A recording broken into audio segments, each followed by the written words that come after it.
પૂર્વ સુરતના ભાજપના ધારાસભ્ય અરવિંદ રાણાના કાર્યાલય નજીક બનેલી એક દિવાલ પર પણ મહાનગરપાલિકાનું બુલડોઝર ફર્યું છે। કોટ સફીર રોડ પર ડીકેએમ હોસ્પિટલની બાજુમાં મુખ્ય રોડને અડીને ચણાયેલી આશરે 60 ફૂટ લાંબી દિવાલને સુરત મહાનગરપાલિકા દ્વારા તોડી પાડવામાં આવી છે। રાજકીય પક્ષના નેતાઓના વિસ્તારમાં થયેલી કાર્યવાહીના કારણે આ મુદ્દો વધુ ચર્ચાસ્પદ બન્યો છે। આ દિવાલ મુખ્ય રોડ પર નડતરરૂપ હતી અને તેને પાર્કિંગ બનાવવાના હેતુથી ચણવામાં આવી હતી।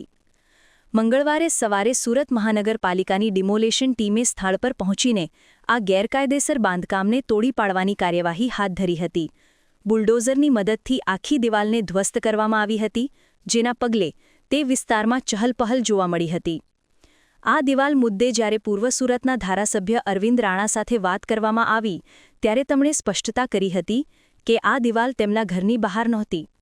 તેમણે જણાવ્યું કે કોટ્સફિલ્ડ રોડ પર ડીકેએમ હોસ્પિટલ પાસે એક ખાંચો હતો જ્યાં સ્થાનિક લોકો કચરો નાખતા હતા અને તેના કારણે ભારે ગંદકી થતી હતી। રાણાએ વધુમાં જણાવ્યું કે સ્થાનિકો લોકોએ આ વિસ્તારને સ્વચ્છ રાખવાના હેતુથી અહીં દિવાલ બનાવી હતી અને હવે પાલિકાએ આ જગ્યાએ પાર્કિંગ ઝોન બનાવ્યું છે। જો કે પાલિકાના સત્તાધીશોના મતે મુખ્ય માર્ગને અડીને આ બાંધકામ ગેરકાયદે હતું અને રોડ પર અવરોધરૂપ થતું હોવાથી તેને દૂર કરવું જરૂરી હતું। સમગ્ર શહેરમાં દબાણ હટાવવાની આ ઝુંબેશમાં કોઈની પણ શહેશરમ રાખ્યા વિના કાર્યવાહી કરવામાં આવી રહી હોવાનો સંદેશ સ્પષ્ટ થયો છે। આ ડિમોલેશન એવા સમયે થયું છે જ્યારે સુરતમાં ભાજપના જ અન્ય ધારાસભ્ય કુમાર કાનાણીના પત્ર પછી મેયર દક્ષેશ માવાણી અને કમિશનર અનુપમસિંહ ગહેલોત દ્વારા વરાછા વિસ્તારમાં મોટા પાયે દબાણ હટાવવાની ઝુંબેશ ચાલી રહી છે।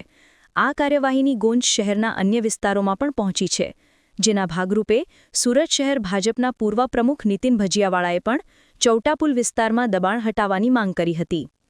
Bureau report, LK star news, Surat.